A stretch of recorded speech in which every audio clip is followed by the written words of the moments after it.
क्या एक चर्चित आपराधिक मामले पर बन रही वेब सीरीज अब अदालत तक पहुंचने वाली है? महाराष्ट्र में कथित ज्योतिषी अशोक खरात के मामले पर आधारित बताई जा रही web series Maharashtra Epstein file को लेकर नया विवाद खड़ा हो गया है। एनसीपी नेता रूपाली चाकणकर ने वेब सीरीज के निर्माता और निर्देशक को 25 करोड़ रुपए का मानहानि नोटिस भेजा है। आखिर क्या है पूरा मामला और क्यों मचा है इतना बवाल, आइए जानते हैं। महाराष्ट्र में पिछले कुछ समय से कथित ज्योतिषी अशोक खरात का मामला काफी चर्चा में रहा है। अशोक खरात पर कई महिलाओं के यौन शोषण के आरोप लगे थे। इस मामले में कई कथित वीडियो भी सामने आने का दावा किया गया था, जिसके बाद यह प्रकरण महाराष्ट्र की राजनीति और सोशल मीडिया पर व्यापक चर्चा का विषय बन गया।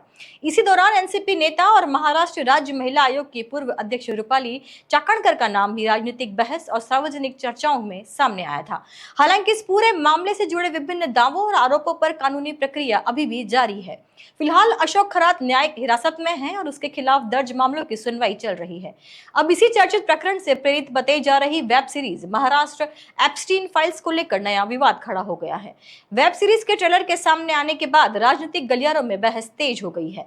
रूपाली चाणक्य ने वेब सीरीज के निर्माता और निर्देशक को 25 करोड़ रुपए की मानहानि नोटिस भेजते हुए आरोप लगाया कि वेब सीरीज में तथ्यों को तोड़ मरोड़ कर पेश किया गया है और उनकी छवि को नुकसान पहुंचाने की कोशिश की गई है।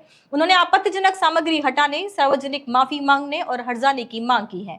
वहीं वेब सीरीज के निर्माता और निर्देशक की ओर से इस नोटिस पर अब तक कोई विस्तृत आधिकारिक प्रतिक्रिया सामने नहीं आई है।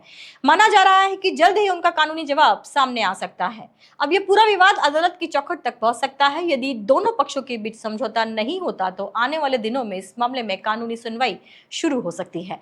फिलहाल यह मामला आरोप और प्रत्यारोप के दौर से गुजर रहा है। एक और वेब सीरीज को रचनात्मक अभिव्यक्ति बताया जा रहा है तो दूसरी ओर इसे प्रतिष्ठा को नुकसान पहुंचाने का प्रयास बताया जा रहा है।